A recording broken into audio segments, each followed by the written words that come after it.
अपनी जड़ी बूटी खोजते समय फिसलकर पानी में गिर गया और संकट में एक दिव्य हिरण ने उसकी जान बचाई। बाद में उस आदमी ने पदोन्नति और धन के लालच में उसी दिव्य हिरण को बेच दिया जिसने उसकी जान बचाई थी। कहानी कुछ समय पहले फारस के व्यापारी सुनसान रेगिस्तान में यात्रा कर रहे थे। अचानक एक विशाल अजगर तूफानी आंधी उन पर टूट पड़ी और फिर भारी बर्फबारी शुरू हो गई। जल्दी ही रेगिस्तान सफेद चादर में ढक गया। बर्फ से ढके रेगिस्तान में वे दिशा तक नहीं पहचान पाए। अचानक एक जादुई रोशनी चमकी और फिर एक हिरण की आकृति प्रकट हुई। देखा गया कि वह दिव्य हिरण अपने अगले पैर उठाकर जमीन पर हल्के से कई बार ठप ठप करता है। ऐसा लगा मानो आसपास की पहाड़ियां किसी आदेश को सुनकर दोनों ओर हट गई हों और एक घुमावदार पगडंडी पल भर में उनकी आंखों के सामने आ गई। इसी वजह से पश्चिमी क्षेत्र के विशाल दूत दल ने दिव्य हिरण की मदद से इस रेगिस्तान को आसानी से पार कर लिया। पास बैठा सम्राट का पक्षी सबको दिव्य हिरण की बातें करते सुन रहा था। उसे डर था कि कहीं इंसान दिव्य हिरण को नुकसान न पहुंचा दें, इसलिए उसने हिरण को सतर्क रहने और बुरे लोगों से सावधान रहने की सलाह दी। ये फारसी व्यापारी जब महल लौटे तो उन्होंने राजा को बताया कि वे एक ऐसे दिव्य हिरण से मिले हैं जिसकी खाल 9 रंगों की है, जो चमकदार रोशनी बिखेरता है और बोल भी सकता है। दिव्य हिरण से मिलने का अवसर मिला। पास बैठी रानी ने अपनी आंखों में लालच की एक झलक दिखाई। उसे लगा कि उसकी भव्य पोशाक फीकी पड़ गई है। वह दिव्य हिरण की खाल से एक शानदार पोशाक बनवाएगी।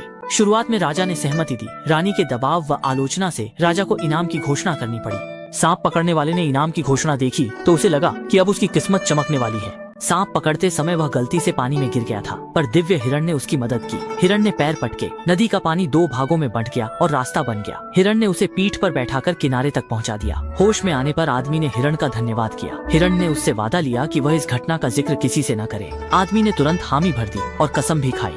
अब उसने लाभ के लिए कसम तोड़ दी और राजा के पास जाकर बता दिया। राजा को यह बात पता चली तो उसने दिव्य हिरण को पकड़ने सैनिक भेज दिए। चालाक आदमी ने दिव्य हिरण को सामने लाने अचानक पहली मुलाकात याद किया। वह पानी में गिरने का नाटक करता है और जोर से मदद के लिए चिल्लाता है। दिव्य हिरण ने जब किसी के चिल्लाने की आवाज सुनी तो वह तुरंत मदद दौड़ा। जैसे ही वह पहुंचा, सैनिकों ने उस पर तीरों की बौछार कर दी। खतरे का सामना करते हुए दिव्य हिरण ने तेज प्रकाश फैलाया और अपनी शक्ति से संकट टाल दिया। उसने तीरों को पल भर में राख बना दिया और उसी समय उस आदमी की कृतज्ञता और घिनौने चेहरे को उजागर कर दिया।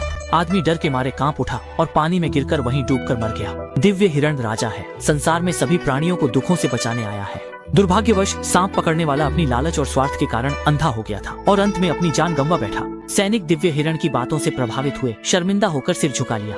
अंत में दिव्य हिरण ने उसे माफ कर दिया और चला गया। इंसान धन के लिए और पक्षी भोजन के लिए मरते हैं, यही लालच का अंजाम है। ये कहानी चित्रों और कहानी से समझाती है कि इंसानी इच्छाएं भयानक हो सकती है। हमें ईमानदार, विश्वसनीय, कृतज्ञ रहना चाहिए और लालच व स्वार्थ से अंधे नहीं होना चाहिए। जीवन अनमोल है, नीच और दुष्ट लोगों को अंततः सजा मिलती है। कहानी में 9 रंगों, दिव्य हिरण निस्वार्थता, शांता प्रतीक, सांप पकड़ने वाले विश्वासघात, मानव स्वभाव, लालच, कृतज्ञता